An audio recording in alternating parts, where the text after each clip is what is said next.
Je suis Laura Luna, éducateur canin spécialisé en travail de flair.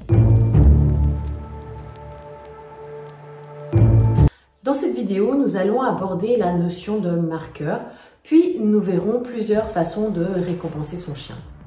La notion de marqueur du bon comportement a été popularisée par une méthode d'entraînement bien connue aujourd'hui, le clicker training. En clicker, on utilise un petit boîtier avec une languette métallique sur laquelle on va appuyer pour créer le son clic. Il existe sur le marché un bon nombre de clickers différents. On trouve le classique, le e-click avec un bouton, un clicker qu'on peut glisser au doigt et bien d'autres encore. Le marqueur est activé pour signifier au chien qu'il produit le bon comportement, soit celui qu'on souhaite. Le clic sera toujours suivi d'un renforçateur dans le but que le comportement soit reproduit. Le marqueur, c'est un peu comme le déclencheur d'un appareil photo qui fixe l'instant T, celui du bon comportement. En fonction de ce qu'on entraîne, il n'est pas toujours facile d'avoir un clicker dans la main. Depuis plusieurs années déjà, on apprend donc dans les cours d'éducation à utiliser un marqueur vocal. Personnellement, j'ai opté pour le mot anglais « yes » parce que je trouve qu'il sonne mieux pour moi que « oui » en français. Mon « yes » sera toujours constant alors que j'ai remarqué qu'il pouvait y avoir des variations dans mon « oui ». Oui, oui, oui, oui, oui. J'utilise tout particulièrement le yes comme marqueur en nosework. J'ai appris à June la marche au pied avec le contact sur ma main parce que je ne souhaitais pas particulièrement qu'elle me regarde constamment. Elle peut donc choisir de regarder devant elle ou me regarder. Mon marqueur dans ce cas précis est yip. Comme tu le vois, un chien peut tout à fait apprendre ou comprendre plusieurs marqueurs en fonction du contexte ou de la tâche à accomplir. Ce qui me plaît avec cette notion de marqueur, c'est qu'on n'est pas obligé de se limiter à un seul marqueur comme je viens de te l'expliquer.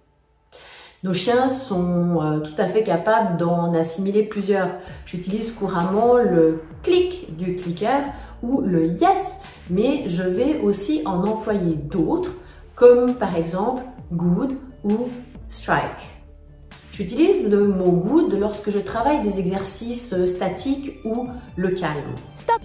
Le marqueur good envoie le message à mon chien Good. ne bouge pas, la récompense te sera livrée dans la bouche. Cela permet à mon chien de garder une position et je peux facilement travailler sur la durée par exemple.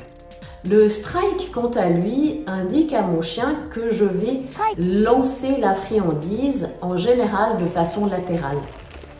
Je peux l'employer lors de séances de contrôle des impulsions, mais aussi récompenser un rappel. De cette manière, mon chien n'a pas à arrêter sa course juste devant moi et va devoir se concentrer pour fixer une proie qui sera la friandise ou un jouet. Abordons maintenant comment récompenser son chien. Comme nous l'avons vu précédemment, mon marqueur good signifie que je vais donner de la nourriture dans la bouche.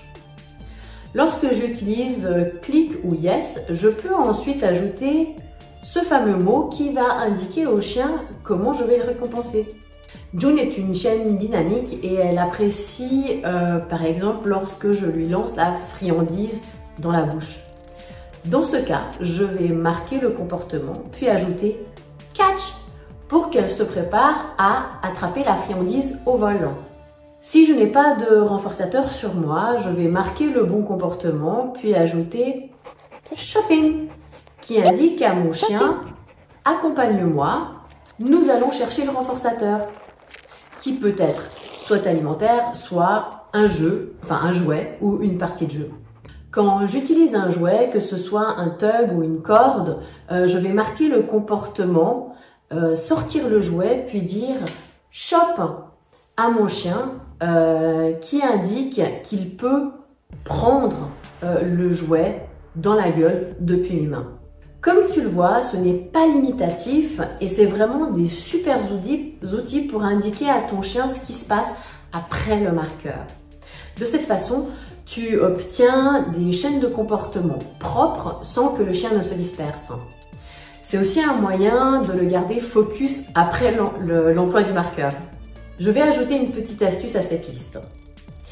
Nous avons abordé les marqueurs, les signaux verbaux de récompense et je vais t'expliquer une manière intéressante de récompenser ton chien.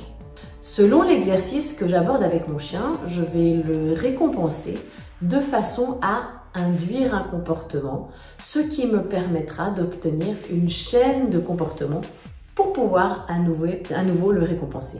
L'exemple le plus parlant est le back ou recul. Lorsque mon chien recule, je vais marquer le comportement puis le récompenser proche de moi. Il va devoir avancer afin qu'il puisse de nouveau reculer. Lorsqu'il a bien acquis le concept, je vais par exemple lancer la friandise vers lui pour qu'il se trouve à distance afin qu'il recule encore un peu plus pour construire cette distance. Je ne pouvais pas aborder les marqueurs et manières de récompenser sans parler du leurre. Qu'est-ce que le leurre? C'est tout simplement avoir le renforçateur dans la main et faire en sorte que le chien la suive. Je n'utilise pratiquement plus du tout le leurre pour la simple et bonne raison que bien souvent, le chien suit la récompense sans prêter attention à ses actions. Il n'est pas libre de ses choix. Les rares moments où j'utilise, c'est lors de mesures d'urgence, comme par exemple si mon chien fixe son regard sur un oiseau, un chat, ou s'il a de la peine à quitter un congénère. Dernière chose, à la fin d'une séance d'entraînement ou lorsque mon chien a dû attendre, j'emploie le mot « OK » qui est mon signal de libération. Après « OK », mon chien est libre de faire ce qu'il veut. Il n'a plus rien à attendre de ma part. Comme tu peux le constater, communiquer de façon claire et précise avec ton chien va lui permettre de mieux comprendre ce qu'on attend de lui. Tu pourras ainsi progresser sans le mettre dans le doute et il t'en sera certainement reconnaissant. J'espère que cette nouvelle vidéo t'a plu. Si c'est le cas, n'hésite pas à liker, partager, à t'abonner à ma chaîne en cliquant sur s'abonner et active les notifications pour ne pas rater la suite. Tu peux aussi me laisser un commentaire, me poser des questions et m'indiquer si tu souhaites que j'aborde un sujet en particulier. À très bientôt pour la suite.